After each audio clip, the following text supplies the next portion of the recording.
Phil over here with Falcon Phil's Performance, and today we have got the new LoSi Hammer Rey. So I've had this thing for a little over a week now, and I've had plenty of time to get a real good feel for this truck and how I actually want to review it, which is what I wanted to do before I did any kind of review video. Mainly because I had a Rock Rey before and I was extremely unhappy with it. I really didn't like it. I ended up trading it for an Element crawler just to kind of get rid of it and kind of get something else going on. Why did I buy this thing again? That's a good question. But I'm happy I did, and I would have done it again. And what I've learned is that I'm thinking the main reason why I had so many problems with the Rock Rey is just because of the lock center diff and the lock rear diff. One good thing about that is that it made it U4 legal as far as rules. One downside about this Hammer Rey is that if you want to compete in U4, if I'm not mistaken, I believe that you have to do a center diff lock in it. I personally don't want to do that. I think I'm going to add like 1 million weight oil in the center, kind of like off my drag slash, but I personally don't want to do that. So getting back into this thing, I'm sure you guys have already seen a lot of reviews showing off all the nice scale details. Yeah, you know, not a Jeep. Okay, that's definitely a Jeep. But anyways, cool light bars. This one quit working after, I don't know, probably 2 outings. Headlights still work. This thing you can really see at night. You can see it so well at night that I've actually decided to add this awesome light bar right here. I absolutely love this thing. Let me get this thing lit up. This is from Sean Sage. You can find him on a lot of different RC pages on Facebook. He does have a page on Facebook called Dr. Sage RC Whips. Let's go ahead and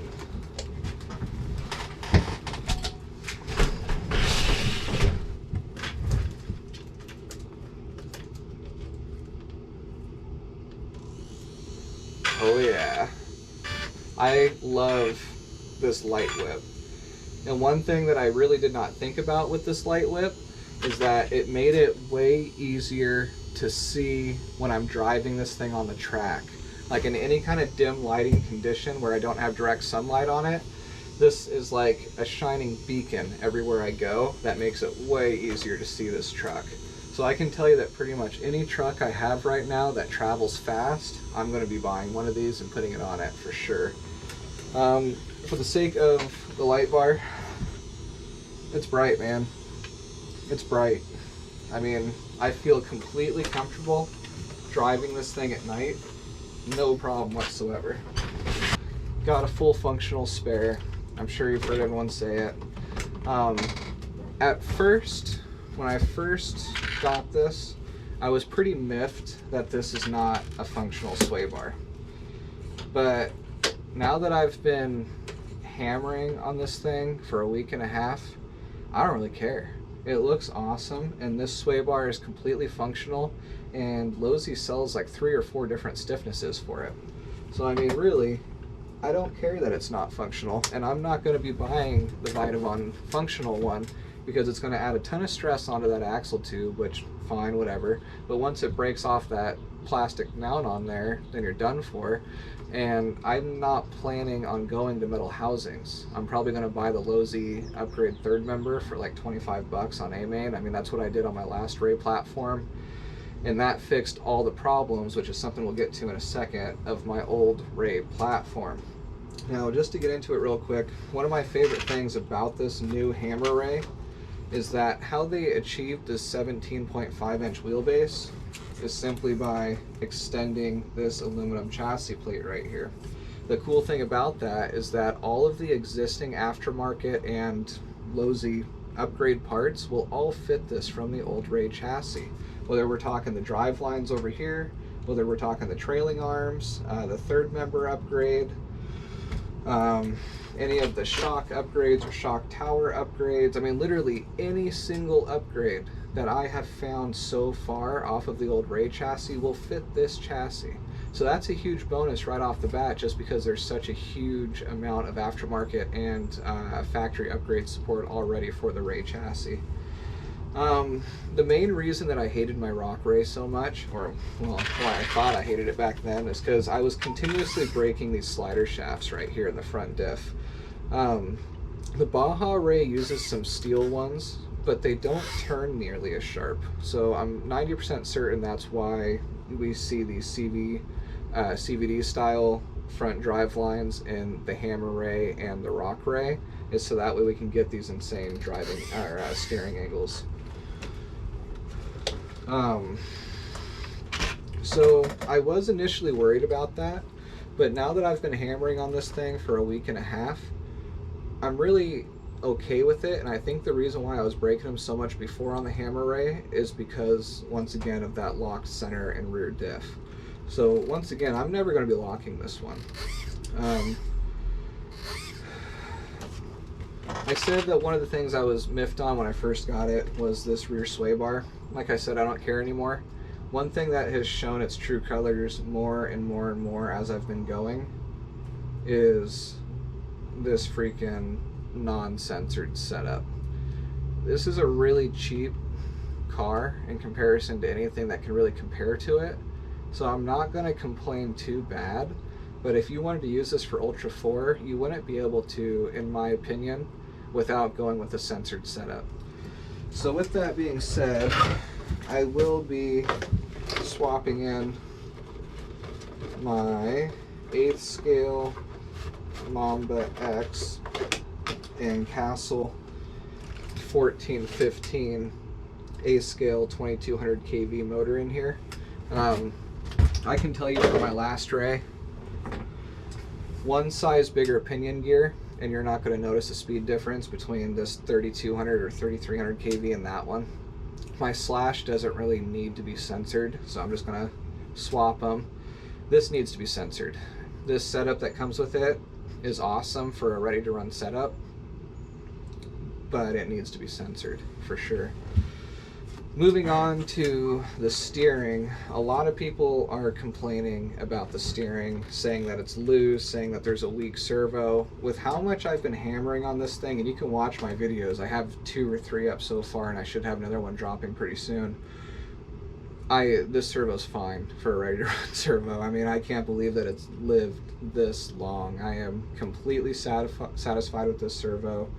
The servo saver is very loose, and I think that if you just tighten that, or just went with, like, I'm going to go with the GPM steering, metal steering upgrade. Well, most people are going with the Exotech, but I just feel like the GPM looks like it's a little bit nicer and machined better, and it's like $5 cheaper, which isn't really a factor for me for $5, whatever, but it does look like a better made unit in my opinion. Then I'm definitely going to be doing adjustable turnbuckle upper links and steering links. That needs to be done. There's a lot of flex in it, and I'm not trying to like bend links or anything when I take lands and stuff, but I need to be able to adjust my camber, my Ackerman, and that kind of stuff. I don't like these fixed links. They'll work for now, but they're definitely going to get upgraded. I did buy a Reefs Raw 500 for this, and I guess the only reason why I did that is because it's what I see everyone on the 2 or 3 Facebook pages that there are right now buying for it. And I guess the main reason why I did it actually is because my local hobby store is now carrying those. So I mean, I actually wanted to go with the Holmes SHV 850 or 650, but this was at the local hobby shop, so whatever, you know, buy that, it'll be fine. So I got that, and then yeah, those are the only 2 electronics upgrades I really feel like need to be done. One thing I really wanted to make sure that people know about is I've never used the Spectrum AVC before, and I've always been pretty vocal on not liking anything Spectrum that I've ever had. I had really bad luck with the DX5C Rugged, and I have an FPV setup from Spectrum that I'm not impressed with, that I'm trying to find an upgrade for right now. I'm probably going to go with DJI from the sounds of it. I've had other basic 2-channel remotes that were fine, but so were the $15 ones I've gotten off of Amazon in the past. So why is this one so impressive? Because of this AVC right here. I have never seen an assisted driving system that modulates throttle before. This is the first time I've ever seen that. I've actually been driving with the AVC at 100% on the whole time. Like, I mean, like, I have messed with it everywhere in between 0 and 100%, and I actually prefer it on at 100%. And literally, you don't even have to control the throttle. You can just hold the throttle down full bore, and it is going to make sure that you are accelerating as fast as you possibly can in the conditions that you are in. I mean, you got to try it. It is absolutely insane. It does affect the steering also. I do a lot of drift racing, so to me it feels really natural having an assisted driving control already when I'm going. And I know they say that they don't allow that in Ultra 4. I promise if I held any Ultra 4 events, I would allow that AVC. I mean, to me it's just a driver tool, and I don't see any reason why you shouldn't be allowed to use it in a competition as long as everyone's allowed to use it. I think it should be allowed in drag racing too, but I don't like drag racing, so I'm not going to get too deep into that. So I'm definitely going to be keeping that remote and that receiver in this truck, because that is extremely impressive to me, and I feel like it is really a make or break for this truck, because when I drive with it off, this is an extremely difficult truck to drive, and it takes a lot of skill. And when I'm driving with it on, I feel like I'm Casey Curry himself out there. I mean, it makes such a huge difference in how much skill is needed to drive this truck. And I'm not trying to say that that's a good thing, that you don't need skill to drive this truck, but I do think that if it did not have this vehicle control system on it, that it would be getting a lot more negative reviews because of how difficult it is to drive with no vehicle assisted driving whatsoever.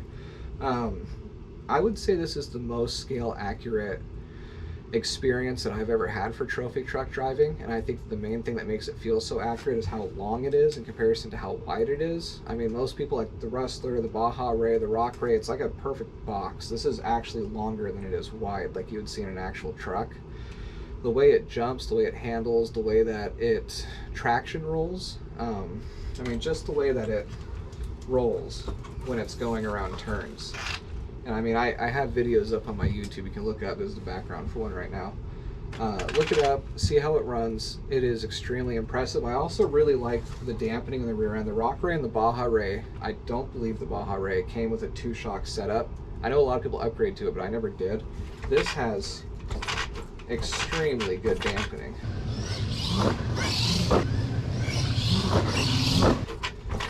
I mean, I have not opened these shocks. They have to have fluid in there. I can hear it squishing around, and man, they work good. I haven't blown any shocks yet. I mean, I've just been beating on this thing, and it is extremely impressive. I've seen a lot of people online comment that it's going to need a lot of shock tuning to make it drive well.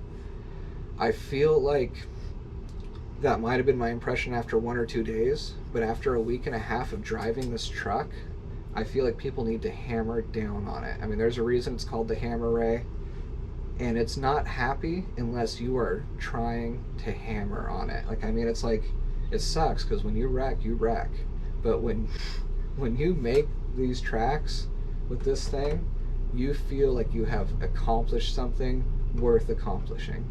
And to me, that's what RC is about. When I'm out there racing with my brothers and my friends, when we're hanging out, our goal is not just to see who can put in the most laps and who can drive the fastest. It is to see who can drive the cleanest repeatedly over and over again without wrecking. And I think this is the most accurate representation of it taking a lot of skill to drive a truck and to really feel like you are doing something that was worth doing with a group of friends. Like you accomplished something after putting in a night of racing these trucks. And so far it's bulletproof. I mean, I've wrecked this thing so many times, I need to come out with a compilation of all the times that I've wrecked it, because I mean, it's a bulletproof truck. I mean, I've just been driving the living crap out of it. These tires have a ton of wear on them already. I definitely can't wait to get rid of these tires. I'm going to try to find some Falcon replacements about this size and do a full Falcon livery on it, just because, you know, Falcon Phil got to do it.